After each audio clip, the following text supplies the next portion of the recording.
Hi hello guys, இது நான் உங்கள் ஆஸ்ட்ரோ தமிழன்.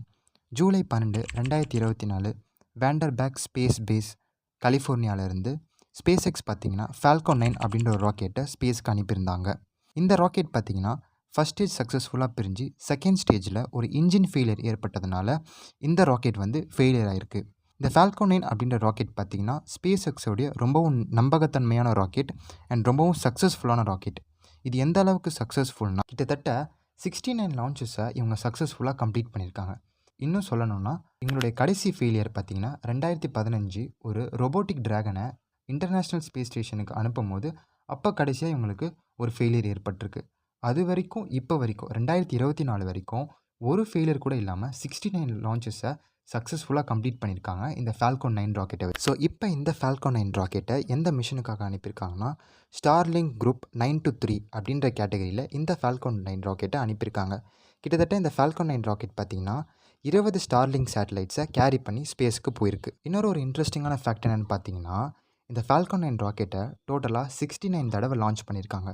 அவுட் ஆஃப் 69 லான்ச்சஸ் 49 லான்ச்சஸ் பார்த்திங்கன்னா இந்த ஸ்டார்லிங்க் மிஷின்ஸ்க்காகவே அமைச்சிருக்காங்க. இந்த 49 லான்ச்சஸில் கிட்டத்தட்ட 6100 ஸ்டார்லிங்க் சேட்டலைட்ஸ் இப்போ கரண்ட்டாக ஸ்பேஸில் ஒர்க்கிங் கண்டிஷனில் இருக்குது. இப்போ நம்ம மனசில் ஒரு கேள்வி இருக்கும், ஏன் இவ்வளோ சக்ஸஸ்ஃபுல்லான ராக்கெட் ஜூலை 12 அப்போ ஃபெயிலியர் ஆச்சு அப்படின்னு. இப்போ எதனால் அந்த ஃபால்கன் 9 ஃபெயிலியர் ஆச்சு அப்படின்னு நீங்கள் பார்த்தீங்கன்னா ஃபால்கன் 9 பார்த்தீங்கன்னா இங்கேருந்து லான்ச் பண்ணி ஸ்பேஸை போய் சக்ஸஸ்ஃபுல்லாக ரீச் பண்ணுறாங்க. எர்த் லோ ஆர்பிட்னு சொல்லுவாங்க. அந்த எர்த் லோ ஆர்பிட்டை கரெக்டாக போய் ரீச் பண்ணுறாங்க. ஃபஸ்ட் ஸ்டேஜ் பார்த்தீங்கன்னா சக்ஸஸ்ஃபுல்லாக செப்பரேட் ஆகுது. செகண்ட் ஸ்டேஜும் சக்ஸஸ்ஃபுல்லாக செப்பரேட் ஆகுது. ஆனால் அந்த செகண்ட் ஸ்டேஜை பார்த்தீங்கன்னா அப்பர் ஸ்டேஜ்னு சொல்லுவாங்க. இந்த அப்பர் ஸ்டேஜில் தான் இந்த ராக்கெட்டோடைய மெயின் இன்ஜின் இருக்கும். இந்த இன்ஜின் என்ன பண்ணோம் அப்படின்னா இவங்க ஏம் பண்ணுற ஆர்பிட்டில் இவங்க அனுப்புகிற சேட்டலைட்ஸை போய் நிலைநிறுத்துகிற வேலை தான் இந்த இன்ஜினோடைய இந்த அப்பர் ஸ்டேஜோடைய வேலை. ஸோ அந்த இன்ஜின் ஆன் ஆகுது. அது கரெக்டாக பேர்ன் ஆகி அதை இவங்க எக்ஸ்பெக்டட் ஆர்பிட்டுக்கு கிட்டே கொண்டு போகுது. அப்போ நடுவில் பார்த்தீங்கன்னா இந்த இன்ஜினில் ஒரு லீக் ஆகிறத கண்டுபிடிக்கிறாங்க. இப்போ இந்த பிக்சர்லேயே நீங்கள் பார்த்தீங்கன்னா ரைட் சைடில் இங்கே ஏதோ ஒரு சின்னதாக லீக் ஆகிறத நீங்கள் பார்க்கலாம். சின்னதாக ஐஸ் கட்டி மாதிரி அது லீக் ஆகிறத நீங்கள் பார்க்கலாம். ஸோ பொதுவாக பார்த்தீங்கன்னா ராக்கெட்டுடைய ஃபியூவில் பார்த்தீங்கன்னா லிக்விட் ஹைட்ரோஜன் அப்புறம் லிக்விட் ஆக்சிஜன் இது ரெண்டுத்தையும் வச்சு தான் ராக்கெட்டுடைய ஃபியூவில் மெயினாக ராக்கெட் பறக்குது. ஸோ இந்த ஒரு விஷயம், அதாவது இந்த ஒரு ஃபியூவலில் மேபி ஒரு லீக் இருக்கலாம் அப்படின்னு ஸ்பேஸ் எக்ஸ் தரப்பில் சொல்லப்பட்டிருக்கு. இன்னும் முழுசாக அதை இன்வெஸ்டிகேட் பண்ணி இதனால தான் ஃபெயிலியர் அப்படின்னு அவங்க முழுசாக சொல்ல ஒரு மேலோட்டமாக ஒரு மைண்ட் மேப் மாதிரி கொடுத்துருக்காங்க. ஆனால் இன்ஜின் ஃபெயிலியர் தான் அப்படின்னு நமக்கு தெளிவாகவே தெரியுது. லைவ் கேமராலேயே இதை அவங்க ரெக்கார்ட் பண்ணியிருக்காங்க. ஸோ இந்த ஒரு இன்ஜின் பார்த்திங்கன்னா சரியாக இது முழுசாக ஃபங்க்ஷன் ஆகாததுனால இவங்க எக்ஸ்பெக்ட் பண்ண ஆர்பிட்டில் இந்த சேட்டலைட்ஸை நிலைநிறுத்த முடியல. இவங்க எக்ஸ்பெக்ட் பண்ண ஆர்பிட் பார்த்தீங்கன்னா 134 கிலோமீட்டர்.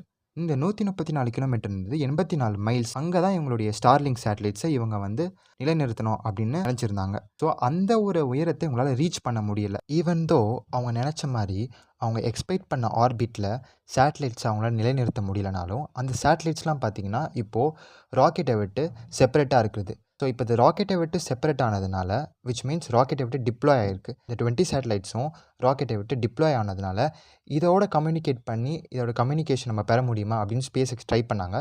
பட் லேட்டர் பார்த்தீங்கன்னா இட் இஸ் இம்பாசிபிள்னு அவங்களே சொல்லிட்டாங்க. ஸோ இப்போ இந்த 20 சேட்டலைட்ஸும் பார்த்தீங்கன்னா பூமிக்கு ரீஎன்ட்ரு ஆகி பூமியோட வளிமண்டலத்தை ரீச் பண்ணும்போது எரிஞ்சு சாம்பல் ஆகிடும்னு ஸ்பேஸ் எக்ஸ் தரப்புலேருந்து சொல்லிட்டாங்க. ஸோ இது எந்த ஒரு சேட்டலைட் பக்கத்தில் சுற்றிட்டு இருக்க எந்த ஒரு சேட்டலைட்டுக்கும் பாதிப்பு இல்லாமல் இது பூமிக்குள்ளே ரீஎன்ட்ரு ஆகி எரிஞ்சு சாம்பல் ஆகிடும் அப்படின்னு ஸ்பேஸ் எக்ஸ் தரப்புலேருந்து சொல்லிட்டாங்க. ஸோ இப்போ இந்த ஒரு இஷ்யூவை FFA அதாவது ஃபெடரல் அவியேஷன் அட்மினிஸ்ட்ரேஷன் அப்படின்னு அமெரிக்கன் கவர்மெண்ட் ஏஜென்சி பார்த்திங்கன்னா இன்வெஸ்டிகேட் பண்ணிட்டு வராங்க. ஸோ இந்த FFA தான் இப்போ இந்த இஷ்யூவை இந்த ஃபெயிலியரை இன்வெஸ்டிகேட் பண்ணிட்டு வராங்க. ஸோ இந்த FFA யார் அப்படின்னு கேட்டிங்கன்னா அமெரிக்காவில் இருக்கிற அப்புறம் ஸ்பேஸ் ஏஜென்சிஸ், ஏர்கிராஃப்ட் தயாரிக்கிற நிறுவனங்கள், ஏர்கிராஃப்ட் தயாரிக்கிற கம்பெனிஸ். ஸோ இப்போ இவங்க எல்லாருக்குமே அங்கீகாரமும் இவங்களுக்கு ஏதாவது ஒரு பிரச்சனை அதை இன்வெஸ்டிகேட் பண்ணுறதுக்கு தான் இந்த கவர்மெண்ட் ஏஜென்சி இருக்குது. ஸோ இப்போ இவங்க தான் பார்த்தீங்கன்னா இப்போது இந்த ஸ்பேஸ் எக்ஸோடைய ஃபால்கன் 9 ராக்கெட் ஃபெயிலியரை இன்வெஸ்டிகேட் பண்ணிட்டு வராங்க. ஸோ இப்போ இவங்க ஒன்ஸ் இன்வெஸ்டிகேஷனை முடித்த பிறகு ஒரு டீட்டெயில்டு ரிப்போர்ட் கொடுத்தா தான் நமக்கு தெரியும் எதனால் இன்ஜினில் ஃபெயிலியர் ஆச்சு அப்படின்னு ஒரு டெக்னிக்கல் எக்ஸ்ப்ளனேஷன் நமக்கு கிடைக்கும். ஸோ அவங்க ஒன்ஸ் அந்த அப்டேட் கொடுத்த பிறகு நான் அந்த அப்டேட்டை வச்சு ஒரு வீடியோ போட ட்ரை பண்ணுறேன். ஸோ இதுதான் இன்றைக்கான வீடியோ. ஸோ இந்த ஒரு இஷ்யூவில் ஏதாவது ஒரு அப்டேட் வந்துச்சுன்னா நான் அது வீடியோவாக போட ட்ரை பண்ணுறேன். ஸோ தேங்க்ஸ் ஃபார் வாட்சிங். Please do subscribe, like and share. Thank you.